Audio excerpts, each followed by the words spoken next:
Santa Marta is Colombia's oldest surviving city and the second oldest city in South America. It sits between the Caribbean Sea and the Sierra Nevada. Not that other Sierra Nevada, the Sierra Nevada de Santa Marta, an isolated mountain range in northern Colombia. A lot of people will know Santa Marta or remember Santa Marta because that's where Simón Bolívar died back in 1830. Simón Bolívar, you might remember, was from Venezuela, and he led multiple countries to independence from the Spanish Empire, including Bolivia, Colombia, Ecuador, Panama, Peru, and Venezuela.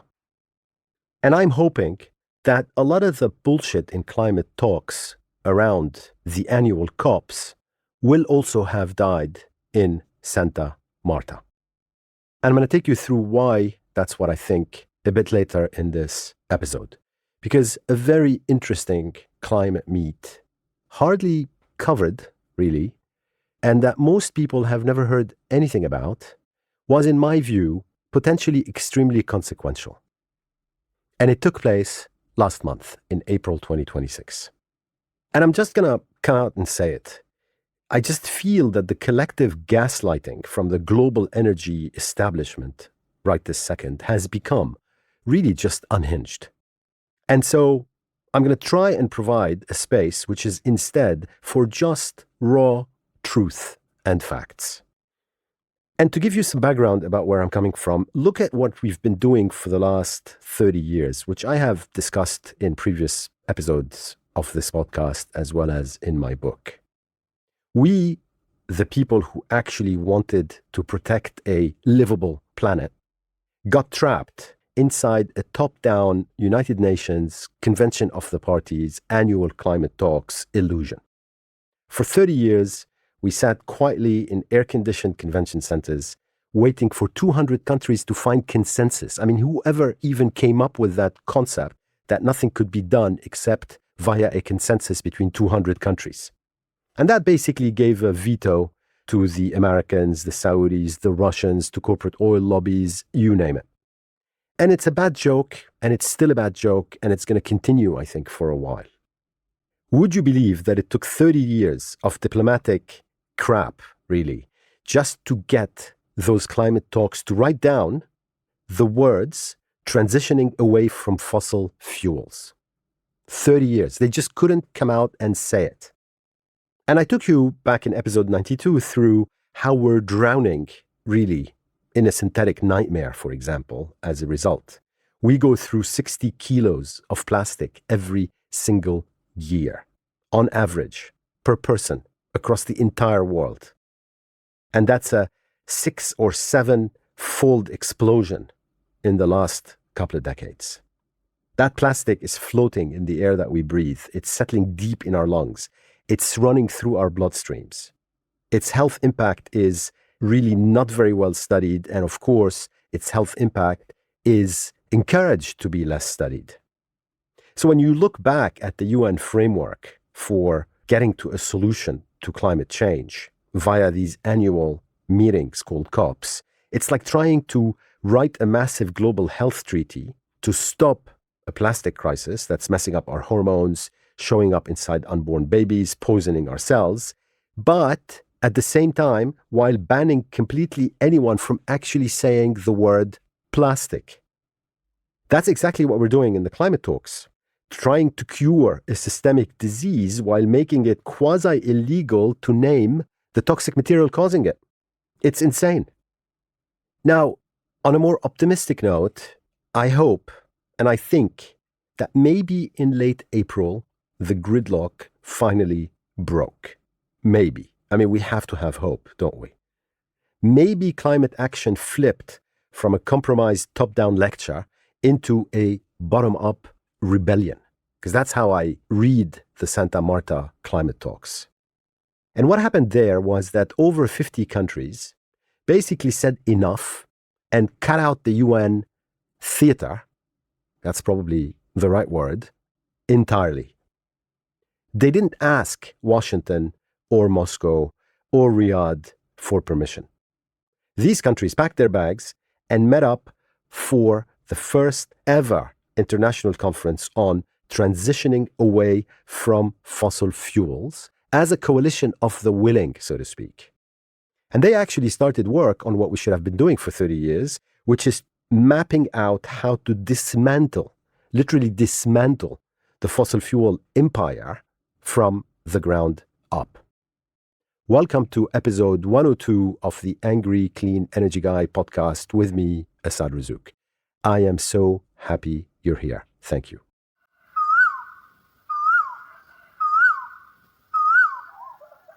Santa Marta in Colombia is a raw port city. Imagine it or Google it. It's the foothills of the Sierra Nevada dropping straight into a beautiful deep water bay, and an air that smells like a mix of salt, tropical heat, and diesel, lots of diesel. And you can see massive iron cranes on the horizon. And right next to old colonial rooftops, you can also see towering coal silos dumping dust into the air. It's the perfect backdrop, really, for a survival workshop. So 300 scientists and representatives from 56 countries got together there in the sweltering heat. Ministers talked policy, and 1,000 grassroots activists and youth leaders and indigenous groups, who you typically also see around the UN climate talks, held a parallel People's Summit. And all of that was to demand an immediate end to new extraction licenses. That's licenses to extract new oil, gas, and coal. And one of the critical questions they asked or discussed is whether our economic system can adapt before fossil fuels destroy literally everything. And the answer, of course, is just pure market math. We're not going to have a transition because politicians suddenly developed a conscience. We're going to have one because fossil fuels are losing a brutal economic war. So if you pull up the actual numbers for this month, May 2026, and you look at the Ember Global Electricity Review 2026, for example, you can see that for the first time in modern history, clean power covered 100% of all new electricity demand growth worldwide. All of it. And while clean energy expanded more than global demand growth, fossil fuel generation at the same time actually fell. Not by much, but still. And within that context, solar power and wind together covered 99% of that new demand. They today officially are the dominant power source on the planet. Then there was a recent report by IRENA which showed that 86% of all new utility-scale power capacity built worldwide last year was renewable. People are not really building anything else. And when you hear about phantasmagoric plans for nuclear or gas or whatever, just don't believe them. It's not going to happen. The math shows that building new solar or onshore wind is now cheaper than anything else. It's cheaper than just buying the fuel to keep an existing coal or gas plant running. It makes no sense to do anything else. And then if you add batteries, that same math turns lethal. The International Energy Agency also released a report, and that shows battery storage, listen to this, is the fastest growing energy tech in human history.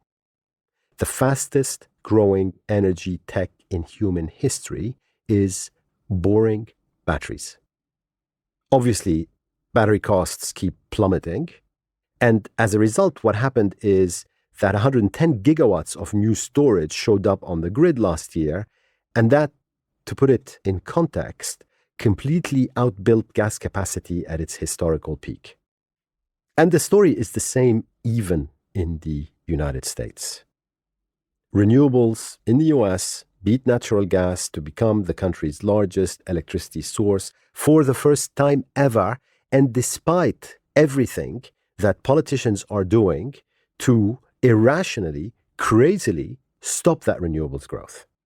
Texas, which nobody can call a green or environmentally conscious state is alone responsible for half the entire US pipeline of storage. And I'll never get tired to say this. Countries addicted to oil, gas, and coal are stuck in a trap. Because to keep a gas or a coal plant running, you have to constantly drill, refine, ship, pollute, obviously, every step of the way, and then burn a volatile resource. And every time a geopolitical crisis hits, of course, fuel prices spike, inflation goes through the roof, very much what we're living through today. And then national economies are held hostage and people become poorer, is what happens. Renewables, however, are a technology. They're not a commodity. They follow manufacturing scaling laws. They follow learning curves. And once it's done, once that solar panel is on the ground or that wind turbine is connected, the fuel is local. It's infinite. It's free. And it's not dependent on anybody else to get it to you. And so back to Santa Marta for a second, that is a fundamental driver of the entire conversation. Once again, we're not transforming our energy system because politicians suddenly developed a conscience. They probably didn't. We are, however, in the midst of a global energy transformation because fossil fuels fail the economics test, the math test, and the health test. And I want to give you another example of how this is happening, perhaps under the radar of many people, and that's heavy transport. I've heard for years, car companies and oil companies and politicians insist that we can never electrify heavy freight. And so batteries would be too heavy for the trucks, the ranges would be too short, charging times would wreck fleet logistics, and so on. As is almost always the case with fossil fuel industry lobbying points, this was actually all noise. And to prove it, take a look at the commercial trucking data out of China. In China, in December, electric heavy-duty trucks officially outsold diesel for the first time in history. How many times in this podcast have I said for the first time in history or for the first time ever? That is an indicator of what we're living through, if people just bothered to look maybe a bit harder. And in China, those electric heavy trucks took 54% of the entire heavy freight market. That's 45,000 fully electric heavy trucks hitting the road in a single 30-day window. Use your imagination to picture those 45,000 electric heavy trucks hitting the road in a single month. Nothing is going to stand in the way. And so in China, LNG trucks are losing 6% market share a month because batteries are simply cheaper to operate and better. And diesel's share of heavy transport is dropping like a brick. And so people who own these fleets of trucks are dumping high-maintenance combustion engines for these electric trucks because they cut their costs. One electric semi saves an operator something like $170,000 over a 10-year cycle compared to diesel. That flows directly to their bottom line. And the whole range anxiety argument is also dead. It was solved by something as simple as battery swapping across a grid, which in China covers 150,000 kilometers of freight corridors. So you've got all these automated swap stations, you stop your truck, and in under 5 minutes, you've got a new battery, and then off you go. 5 minutes. And then finally, look at EVs also, where now 1 out of every 4 cars sold on Earth are electric. And between these heavy trucks and the electric cars and heat pumps and so on, we, the people, are pulling the rug out from under global oil demand. And I want to digress slightly to talk about big tech for a minute. In the background, right this second, there's a massive information war over how companies count pollution. In other words, how they account for greenhouse gases. And big tech is smack bang in the middle of it. And they really need to stop. Now, this is going on because as AI scales, and I've talked about that in previous episodes of this podcast, the electricity it needs is scaling faster than we can keep up with old tech. And basically what AI needs is it needs us to add an entire Japan scale grid over the next 6 years to deal with its electricity needs. And so how do you market yourself as green or aiming for net zero while knowing that your own infrastructure teams are panicking and signing long-term contracts for natural gas plants to keep their AI servers from crashing? Now, I've argued before that a lot of these natural gas plants aren't going to actually turn up. And even worse, by the way, they're sometimes trying to re-energize old coal plants. But how do you cover the fact that that's what you're doing on the one hand, and that on the other hand, your consumers want you to be green? Well, it's simple. You go after the poorly funded corporate climate watchdogs to weaken the way you account for this stuff.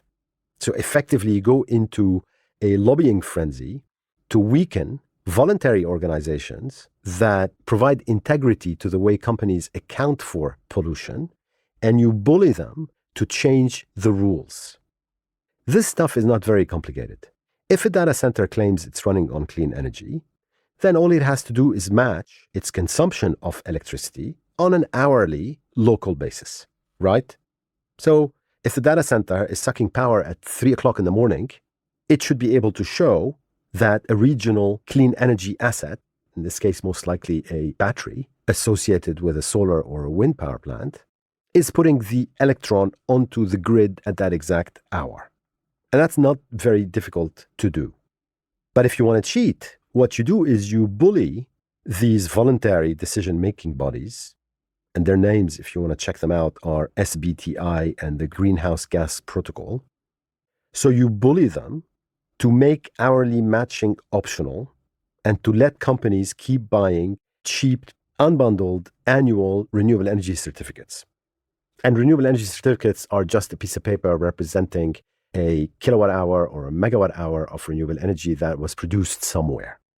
So the game is you keep running massive data centers on dirty gas in Virginia, say, or in Dublin all year long, but then you go and you buy a pile of cheap renewable energy certificates generated at noon on a Sunday in a completely different country, and you cross them out on your books to prove that you're 100% green. Massive shell game to hide your carbon footprint behind really just paperwork. And that rule was attacked because it actually takes away the marketing gloss and it forces operators of data centers to build actual infrastructure. There is nothing stopping a data center from building a solar power plant and batteries and or wind right next to it and engineering those to power that data center pretty much all the time. There's also nothing wrong in funding it or building it nearby. And so that true hourly matching, which drives people to build actual infrastructure, is best deleted in order for people to do what they want, and specifically here, big tech. But the problem is that if they are burning gas or coal to run compute, they aren't green, and I don't care how they are trying to present themselves as being green. Now, not all of them are at it. Some are better than others. But frankly, bullying NGOs in this day and age for this type of a hypocritical result is just a scandal.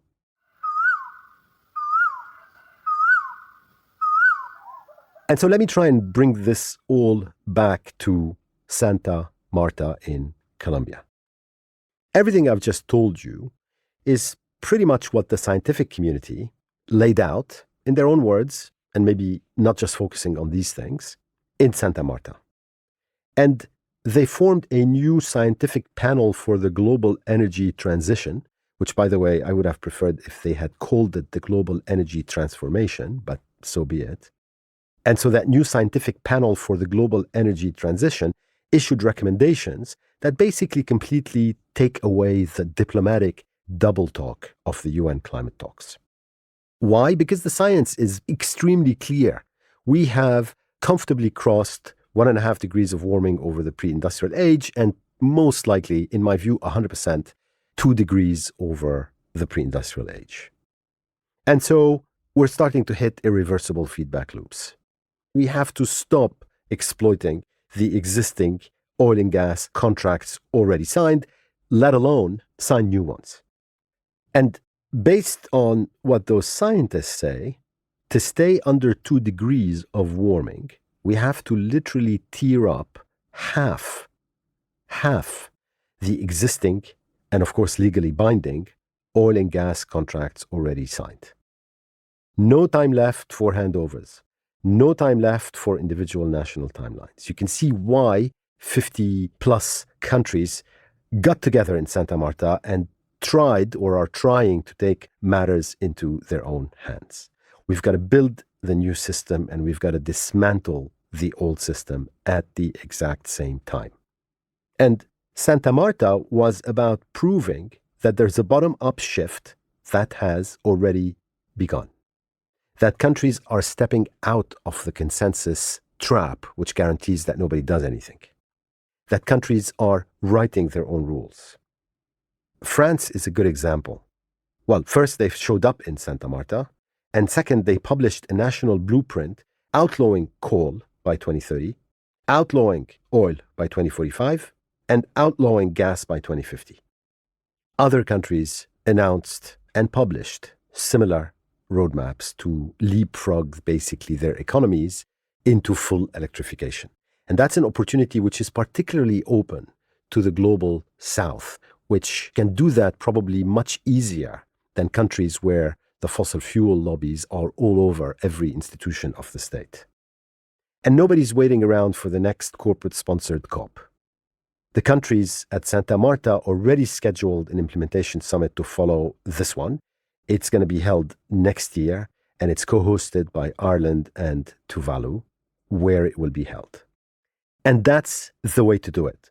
Stop waiting for treaties that somehow are going to be agreed by 200 countries on a consensus basis to save us.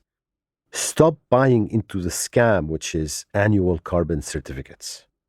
Talk to your local leaders and ask them to stop licensing the past. Do whatever you can to accelerate the transformation to solar, wind, and batteries. And importantly, defund the big oil cartels. We've got so much more work left to do, but at least the road is clear, and what needs to be done couldn't be clearer. Thank you so much for listening to this episode 102 of the Angry Clean Energy Guy podcast with me, Asad Razouk, and have a great couple of weeks.